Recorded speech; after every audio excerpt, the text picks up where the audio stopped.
started losing money. We're opening up a strip club. He pulls me into a corner where nobody's at. Okay, so hello you guys. My name is Atavia Joylani and I am back with another video. But before I get started, I know y'all probably like, hold on, wait. This is not the same girl from the last video. But y'all, it is. I had to put on some eyebrows because I ain't got none. I'm about to be 27 next month and I feel like I was looking like I was 12. And I'm not saying that every video I'm gonna wear makeup because I'm not really like into wearing makeup as much anymore. So it just really depends on how I'm feeling. I'm sorry for the men that's watching this and is like, girl, why are you talking about makeup right now? We supposed to be talking about the topic.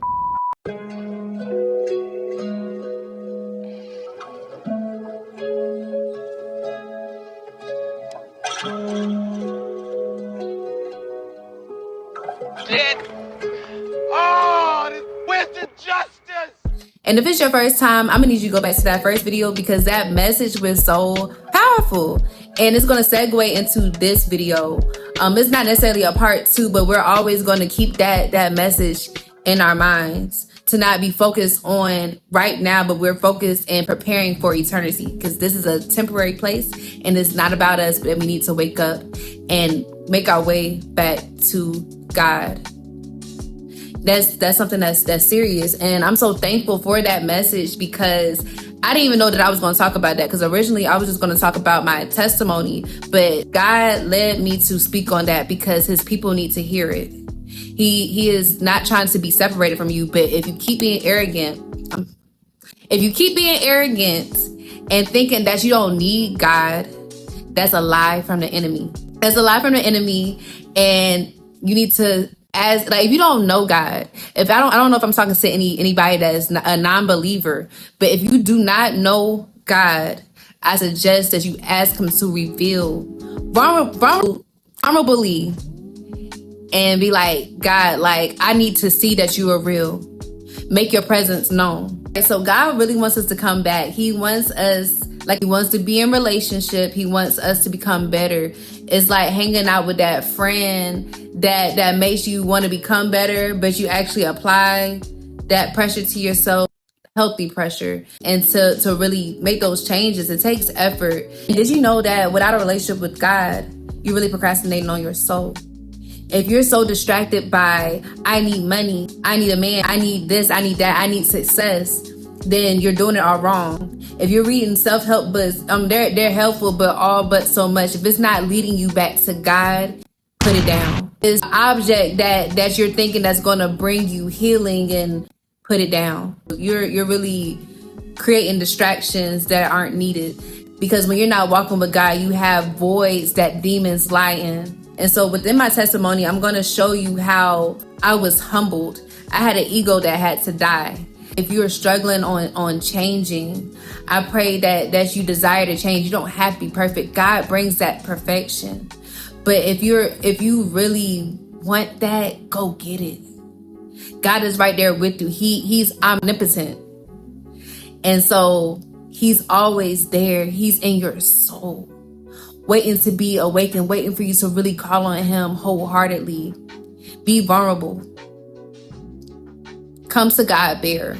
Oh, sorry, I'm trying not to cry, but come to God bare and really lock in with him. So I'm about to go on with the story. Okay, and so before I get started though, I do want to pray because this video, just even preparing for this video, it was tough for me to do. Even in my notes, like reliving some of the stories, I'm like, wow, but I'm just so thankful to God because it's really a part of my healing as well. I wouldn't say that like I'm not healed from certain things, because I am, but it's a process. Healing is a process. It's like, y'all know how you have a wound and it has, the scab or whatever, so like it's healing up, like, yes, but that inside is still a little bit damaged. That's how a healing process is. You gotta wait for the whole thing to heal, and also learn from your mistakes, but not just the knowledge, but gain wisdom from God, from what you're going through. All right, so let's pray. Okay, so dear Heavenly Father, God, thank you for bringing us here again to have another video, God. God, thank you for waking us up this morning, because today was not promised, but you still chose to wake us up simultaneously, to try again, to find you, to live for you. And sometimes, God, it may get hard, but it's worth it. It's worth it to walk with you and see what you have to offer. And what I have to offer is my life. What we have to offer is our lives, God. And so, God, as I speak, may people receive revelations from you. May people be able to relate to this video. May there be more people that's drawn to this video, God. And remind the people that there is no condemnation in Christ Jesus. So as I speak and become vulnerable, Lord, may you be with me. And God, just thank you. Let your will be done on earth as it is in heaven. In Jesus' name I pray. Amen. Okay, so I want to get on with this story. So I'm not going to go over my whole life testimony. I'm going to do like just close enough to where I met God and a little bit after on the decisions that I had to make after getting to know God for a little bit. And before you click off this video thinking that it may not be for you, it just might be. I'm so sick of toxicity being such a social norm to where we hate what's good and we love what's bad. So in this video, I'm going to illustrate what we all may fall short to and to bring awareness to domestic violence and toxic relationships, because most of the time we don't know that we're in one. Okay, so let's take it back to spring 2021. So in spring 2021, I was just about to move to Atlanta and I had received a job opportunity. I got a new car.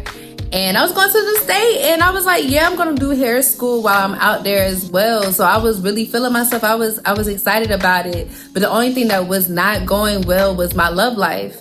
So I was in a on and off relationship. And I don't know if we was together for like maybe like 2 years. I don't remember it now, but we was together for a good amount. And then when I first got to Atlanta, like the first day, I wasn't even there for a whole 24 hours and this man done broke up with me. So I'm just like butthurt about it. And for a few months I was really struggling with coping with it because I'm living in a whole new state. That was my first time really doing that because I went to college in the state that I was living in. And so I just found it very hard at the time. So I wasn't eating anything. I was starting to just focus on me and just try to get together. And then we eventually tried to see about things because he was trying to move to Atlanta as well. So we ended up getting back together and getting an apartment. So I forgot to mention that my car stopped working. The one that I moved to Atlanta with, it stopped working. So we had to exchange my car and we put both of our names on a new car. And that was not a good idea, but I thought it was a good one at the time. When I tell you, I got to see this man's true colors. And we lived together before back in Virginia, but we still had our own separate places. But I was still able to see his true colors. But I was just thinking, since we actually got a lease together, like, things are going to work out. It's going to be better. But it got worse. And honestly, as we started going through those months, I started to realize how I was not really attracted to him. I only, liked the thought of the relationship. I kept falling into a place where I was confusing lust with love. And so the way that I thought relationships were supposed to go, like if you're in a relationship, you should be having sex. And that sex showed also the true colors that I needed to see, but I just disregarded. So we didn't make it through our whole lease with staying with one another. Before we even got to that point, we've been like arguing on and off, and he's been telling me that he wants to break the lease. And I'm just like, why? Like, I'm chilling, like I'm here. And I was playing wife before I was a wife. That was also the problem. And so I stopped doing those things and he did not like that. So on New Year's Eve night, I was going out with my friends and he was going out with his friends. But at first he was acting like he didn't want me to go with him. So that's why I was just like, I'm gonna go with my friends. It's gonna be a night. Because usually my friends know that I was gonna be with my man. But he was acting weird. But then all of a sudden, after I go out with my friends, he's calling me.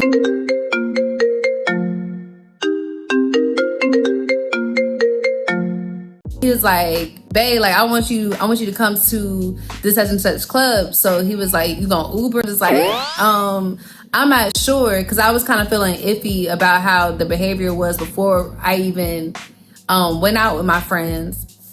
So I'm just like, But then that's when the liquor had hit me, because I actually got really, really drunk and I didn't eat because I was just getting drunk at the fact of I didn't like how my relationship was going. I didn't like how my life was going. So I was just drinking my life away that night.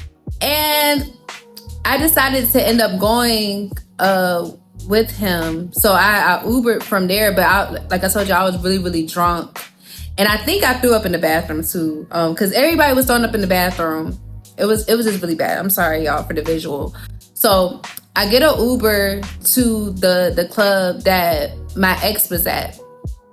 And the Uber driver, he was like freaking out because I was looking crazy. I was really looking crazy in the Uber, and he thought I was throwing up in the Uber, but I really wasn't. I was just trying to, get myself together. I was knocked out, but he said, "Okay, you're here," and I tried to get out the car, and I couldn't walk straight. So he like pushed me out his Uber, which I should have reported that, but I was more so worried about going to go see my man at the time. And so I almost walked into a car that was driving, but like they was kind enough to get out of the car because they saw that I was struggling. And so they walked me to the security guard that was in front of the club that my man at the time was. And so I'm trying to call him. Y'all, why this man block me?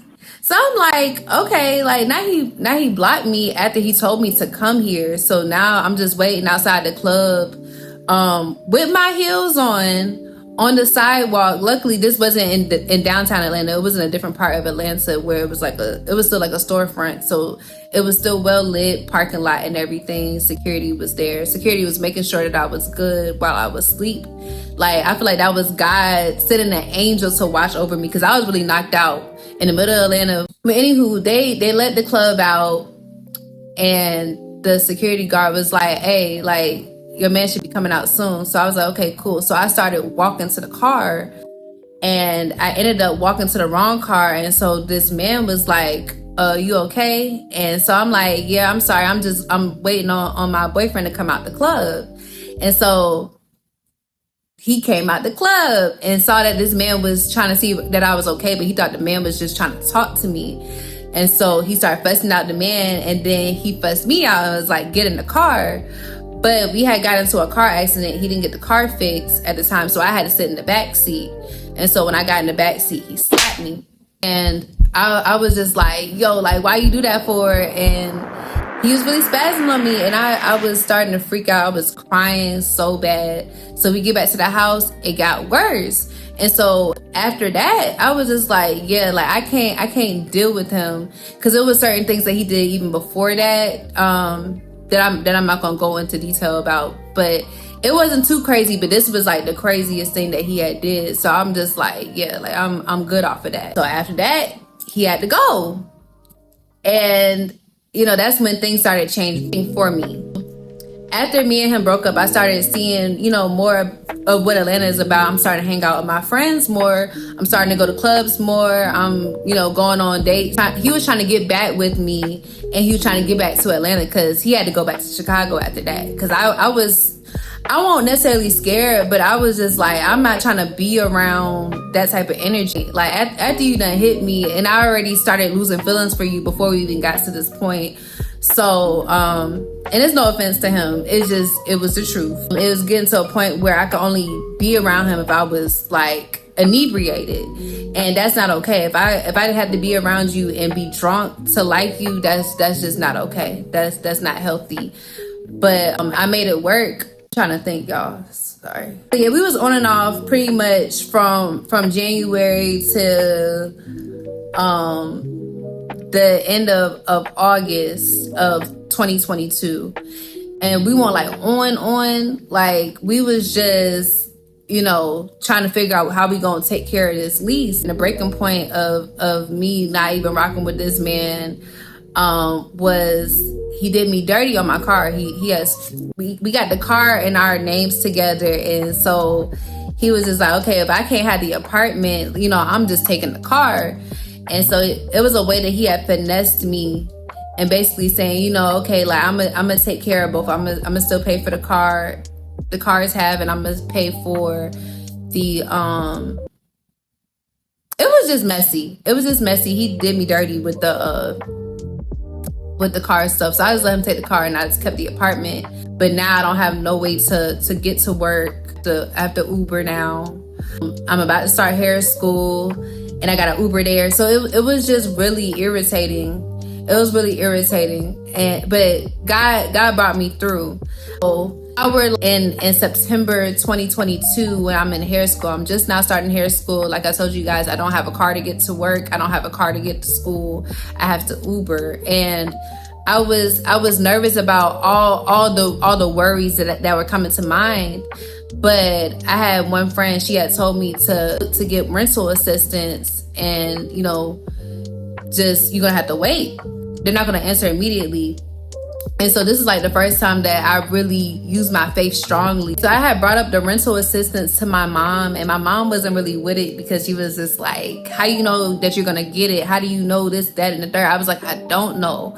But all I know is that we're gonna have to have faith in God. And I don't know where that came from, but that's what came to me at that time, is that we have to have faith in God and we had to be on the same page. We had to pray. We had to make sure that we're praying and believing that this is gonna happen. And mind you, I didn't really tell anybody that I was going through this. It was really just my mom, like my parents maybe, and maybe like a few friends. In the midst of me waiting for the rental assistance, I started going on dates just so I can have something to eat. So it was really annoying to me because like I'm dating with the wrong mindset. I'm dating to see what these men can do for me because I can't take care of myself. Going on a date almost every other day, going to my neighbor's house to use his Wi-Fi. He probably didn't know that I didn't have my own Wi-Fi, but I was going there to use this iPad and study for my hair school test. Like none of my hair school classmates knew what I was going through, but they seen something in me also in that time that God was using that I didn't even realize that I was using. But like my classmates would always want me to speak and answer questions. I'm like, what y'all find interesting about me? But y'all don't even know what I'm going through. It was probably only one girl at that school that knew what I was going through, and I didn't tell her until after I had got approved for the rental assistance. So God approved me for the rental assistance. And it's crazy how that day came. It's like I knew exactly that day that something good was about to happen, because my stepmom, my bonus mom, I'm gonna call her my bonus mom because I don't like the step. The step sound crazy. But my bonus mom, she had sent The Storm Is Over Now by Kirk Franklin.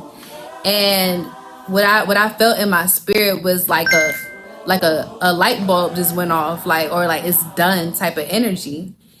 And so I'm like, okay, so I went to school and I got the phone call. And it came from an unknown number. So, typically when it's an unknown number, that means that it's blocked. So I'm like, what person did I block that's trying to call me right now? But when I answered the phone, it was the lady from the rental assistance. And she was so kind, just understanding. And they were able to approve my rental assistance and gave me an extra 2 months. So my leasing office actually transferred me to go to a cheaper apartment in the building so I can still have somewhere to go while I'm in hair school. But then I'll say in January, I went to a church service with one of my brothers for a baby dedication. The sermon was talking about considering God in all the things that you do. So when I heard that sermon, I was just like, okay, that's just gonna make sense. That makes sense. Consider God in things I do. Consider God in my business. And so I considered God in my business, my hair business. So I started doing my hair business, quit work because my job was toxic. I quit hair school because the hair school schedule was conflicting with my work schedule, and I couldn't get to where I needed to go, but I knew I can do some hair. And so God filled my week up with hair to do. And I was just like, wow, I'm able to still take care of myself. And so after that, I went looking for a job. Didn't find nowhere to work. The only place that was available was this place that I worked part-time when I first moved to Atlanta, but it was a different location. This location was in the city. So I'm just like, okay, well, cool. When I went in there, I knew the manager, so I ended up started working at a lounge. So that's when everything started to turn for me. Like I got deeper into Atlanta culture by working at this place. So, okay, so like I said, I was working at the lounge, and I'll say by day 2, I already found my potential work bae. He had made me some food, so I'm like, yep, like, nah, yeah, that's my work bae. Back then, that's how my mind was working. He was asking though, like, could we, you know, not like date, but you know, just kick it type thing. But I was telling him like, nah, I don't want to mess with nobody that I work with. And so he was like, okay, you know, and he respected that. And so we just kept, you know, that friend boundary. Like I would flirt with him occasionally, but not really. So now I'm working at the lounge, and I'm doing hair also. So I'm doing both of those. Just doing the lounge maybe like on the weekend, and then I'll do hair during the week. So it was a good balance. I was making money in both places. So I was like, okay, God, I see what you're doing. And I'm glad that I took that risk. As time progressed, there was somebody that I actually started dealing with. He was cool. He was real cool. He was different. He was an acquired taste for sure. Remember, I told you guys that I was struggling with loneliness, and I was confusing lust and love. But the guy, he was a man that was in these streets. Like I never really dated anybody that was in the streets, but like, yeah. But he was taking care of me, so I'm just like, all right, you know, like we cool. Like I rock with you type thing. But it was really just a sexual relationship, and I didn't like that. I started to get like real irked, and was starting to kind of realize my worth and that this is not where I need to be. And remember, Work Bae been plotting. I'll say July, I finally gave Work Bae a chance. And my coworkers, we had like a gathering for 4th of July. We used to do like a lot of gatherings after it got warm and stuff like that. But Mr. Work Bae and I, we was drunk or whatever. So we was, you know, playing into the plot that was going on 4th of July. It was lit, you know, I'm not dealing with old boy no more. And so we were trying to figure out like whose house we was gonna go to after the function, because like the function had went down south, because it was like I wouldn't say it was a fight, but it was an argument going on. So we was like, okay, like, am I going to your house or are you coming to my house? And so we ended up going to my house. You know, that was like the first time that we, you know, did anything. And after that, that's like when our situation had started. And so, like I told y'all, like I have really, like, I also think that I had like a sexual addiction too. I had a sexual addiction between having sex and the M word. But anywho, I was telling Mr. Work Bae that I didn't want to date. Like I just, you know, I'm fine with seeing where it goes. Like I didn't have any intentions, especially like my mind was on making sure that I'm keeping up with like my business and keeping up with my bills and stuff like that, because I don't want to lose my apartment. But mind you, the place that we was working at, the money started going downhill.